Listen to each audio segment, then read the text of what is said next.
Hi friends, எல்லோரும் எப்படி இருக்கீங்க? பூப்பாறைக்கு போயிட்டு வந்தோம் இல்லைங்க. பூப்பாறைக்கு போயிட்டு வந்த கையோட ஈவினிங்காக அம்மா வீட்டுக்கு கிளம்பி வந்தாச்சுங்க. போர் அடிக்குதுன்னு நினைக்கும் போதெல்லாம் ஒரு வீக்லி 2-3 டைம்ஸ் அம்மா வீட்டுக்கு வந்துடுவோம். நம்ம வீட்டிலேருந்து அம்மா வீடு பக்கம்தான். அதுவும் ஈவினிங்கே கிளம்பி வந்தோன்னா நைட்டு டின்னர் எல்லாம் முடிச்சுட்டு தாங்க நம்ம வீட்டுக்கே போவோம். அது சிஸ்டர் அம்மா கூட இருக்காங்க. அவங்க இருந்தால் தடப்புடல் சாப்பாடு தான். இப்போ அவங்க சென்னைக்கு போயிருக்காங்க. இருந்தாலும் அம்மா சாப்பாடு சொல்லவோ வேணும், சாப்பிட்டு போயிடலாமேன்னு வந்தாச்சுங்க.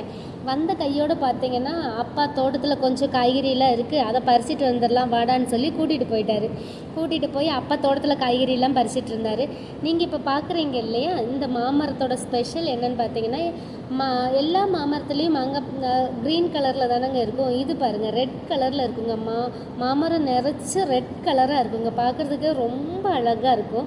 அந்த மாதிரி கொஞ்சம் காய்கறி எல்லாம் பறிச்சுட்டு அப்பா கொஞ்சம் பழம் எல்லாம் பறித்து கொடுத்தாரு. அதையும் தோட்டத்தில் வச்சே சாப்பிட்டாச்சுங்க. நான் இந்த மாதிரி ரெட் கலரில் மாங்காய் காய்க்கிறது வேறு எங்கேயும் பார்த்ததில்ல. எங்கள் தோட்டத்தில் தான் நான் பார்த்துருக்கேன். நீங்கள் இந்த மாதிரி பார்த்துருந்தீங்கன்னா எனக்கு சொல்லுங்கள், ஓகேவா? அப்புறம் காய்கறியெல்லாம் எடுத்துகிட்டு வந்துட்டு தோட்டத்தில் இல்லாத காய்கறியில் கடையிலையும் கொஞ்சம் வாங்கிட்டு நாங்கள் எங்கள் வீட்டுக்கு கிளம்பியாச்சுங்க. இந்த நாள் எங்களுக்கு இப்படி தான் போச்சு.